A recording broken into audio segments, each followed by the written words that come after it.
pahiya si ano, pahiya si Marcoleta, mga kabunyog, mga kabayan, kasi yung ayaw niya dun sa independent commission independent body na mag-iimbestiga ng mga anomalya sa flood control. Gusto niya, siya ang sikat, yung Blue Ribbon Committee lang. Yan daw yung mandato nila. Kaya lang marami nga ang hindi kumbinsido diyan. Kasi dapat hindi, mga sangkot din ang senador, sangkot ang kongresista. Bakit gusto niya Senate Blue Ribbon Committee lang mag-imbestiga? Galit pa siya niyan kay Kiko Pangilinan. Sabi niya, gusto mo lang siguro ang posisyon ko. Kaya gusto mo independent body ang mag-imbestiga, ha? Sabi ni sige, palitan mo lang ako. Ikon din siya kay kay Tito Soto. Pero sa bandang huli, ito na. Si PBBM tinuloy ang pagbubuo ng independent commission. Paano 'yan, Marcoleta? Paano 'yan? Nasupla ka ngayon. Napahiya ka. Ikaw lang yata ang ayaw ng independent commission independent body. Kasi siguro may pinoprotektahan ka. Yun. Ha? Yan, mga kabunyog. Inanunsyo ni PBBM sa isang ambush interview sa kanya na patapos na.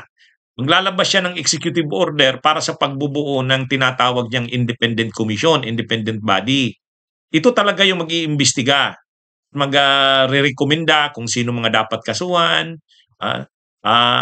Itong independent commission na to. Pinaplansya na daw ito, malapit ng maano ito, mayroon sa konsepto ng independent commission na ito, independent body na ito, bubuuin ito ng mga engineers, mga experts, mga dating justices, o kaya mga lawyers, mga marunong sa forensic examinations, evidence, mga expert para talagang maging effective ito sa pag-iimbestiga at sa pagrekomenda ng mga dapat kasuhan. So yan yung So ito yung ayaw ni Marcoleta. Ayaw niya, gusto niya yung Senate Blue Ribbon Committee ang mag-imbestiga lang pagdating sa usapin ng anomalya sa flood control projects. May resolution si Tito Soto. Sinuportahan naman nila Kiko Pangilinan, nila Lacson, nila Risa Hontiveros. Sinuportahan nila ito na dapat ang mag-imbestiga talaga independent body or commission. Kasi maraming sangkot na senador at mga kongresista sa mga issues na ito ng korupsyon sa flood control. Bakit sila mag-iimbestiga? Hindi nila iimbestigahan hindi nila i-expose ang sarili nila. Kaya dapat independent body. Kaya lang itong si Marcoleta talagang matigas.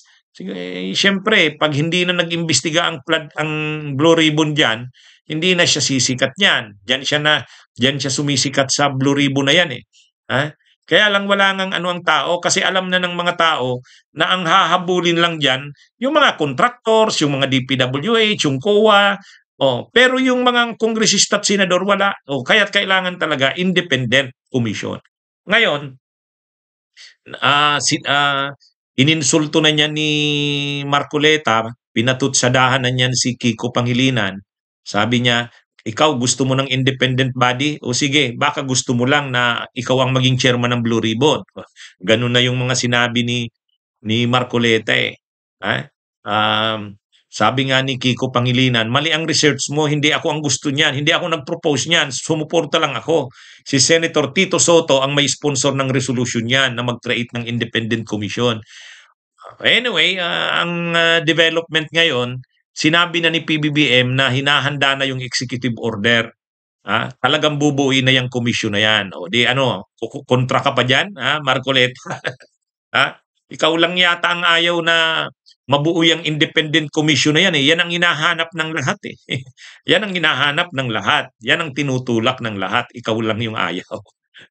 Yan ang malinaw dyan. Bunyog, halikan na kasama ka. Bunyog, kapag buklod ay may pag-asa.